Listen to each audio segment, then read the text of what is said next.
जय श्री राम। आज हम करेंगे रामचरितमानस बालकांड पृष्ठ संख्या 225-226। तासु बचन अति सियहि सुहाने, दरस लागी लोचन अकुलाने। चलिय अग्र करी प्रिय सखी सोई, प्रीति पुरातन लखई न कोई। उसके वचन सीता जी को अत्यंत ही प्रिय लगे और दर्शन के लिए उनके नेत्र अकुला उठे। उसी प्यारी सखी को आगे करके सीता जी चली, पुरानी प्रीति को लख नहीं पाता। सुमिरी सिय नारद बचन, उपजी प्रीति पुनीत। चकित बिलोकति सकल दिसी, जनु शिशु मृगु सभीत। नारद जी के वचन का स्मरण करके सीता जी के मन में पवित्र प्रीति उत्पन्न हुई। वे चकित होकर सब और इस तरह देख रही हैं मानो डरी हुई मृग छौनी इधर उधर देख रही हो। कंकन किंकिनी नूपुर धुनि सुनी, कहत लखन सन राम हृदय गुनी।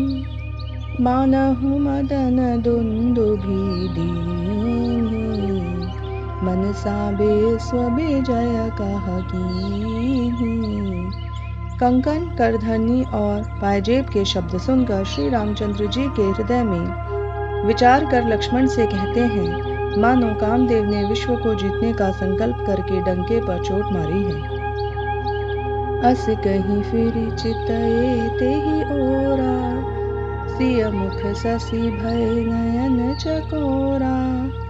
भय विलोचन चारु अचंचल, मनहु सकुचि निमित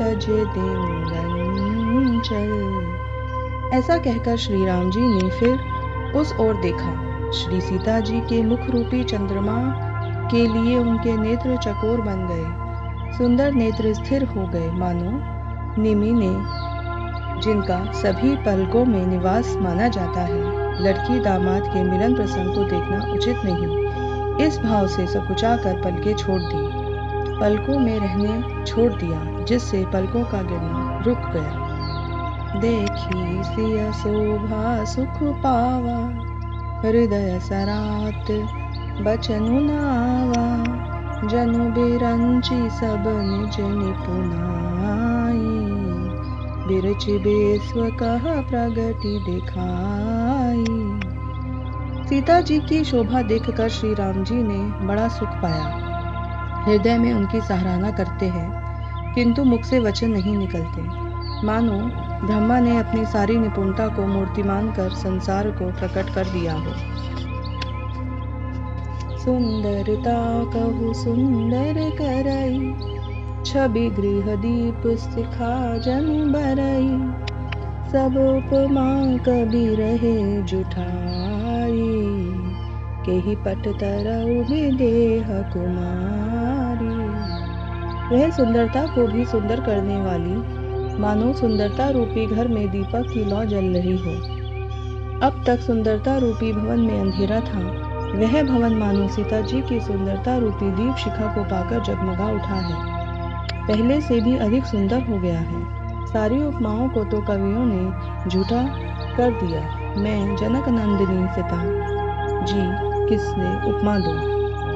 सिय शोभा हिय बरनि प्रभु, आपनी दशा विचारी।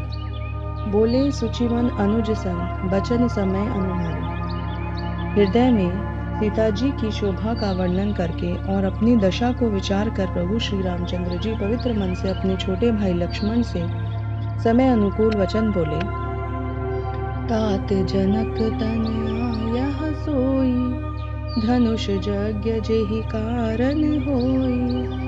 पूजन गौरी सखी ले आई, करत प्रकाश फिरहि फुलवाई। हे तात, यह वही जानकी जी जनक जी की कन्या है, जिसके लिए धनुष यज्ञ हो रहा है। सखियां इसे गौरी पूजन के लिए ले आई हैं। यह फुलवाड़ी में प्रकाश करती हुई फिर रही है। जासु बिलोकी अलौकिक शोभा, सहज पुनीत मोर मनु शोभा। सो सबु कारण जान विधाता, पर कहीं सुभद अंग सुनु भ्राता। जिसकी अलौकिक सुंदरता देखकर स्वभाव से ही पवित्र मेरा मन शुद्ध हो गया है, वह सब कारण तो विधाता जाने, किंतु हे भाई सुनो, मेरे मंगलदायक अंग फड़क रहे हैं। रघुबंसी न कर सहज सुभाऊ, मनु को पंथ पगु धरई न काऊ। मोहि अतिशय प्रतीति मन केरी, जेहि सपने हूँ पर नारी नहेरी।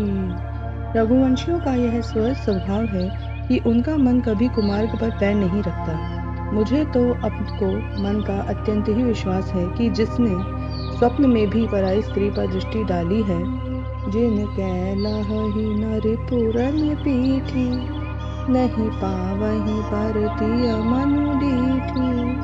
मंगन लहई न जिन के नाही, ते नर बर थोरे जग माही। रण में शत्रु जिनकी पीठ को नहीं देख पाते, पराई स्त्रियां जिनके मन और दृष्टि को नहीं खींच पाती, और भिखारी जिनके यहाँ से नहीं पाते, ऐसे श्रेष्ठ पुरुष संसार में थोड़े ही हैं। जय श्री राम।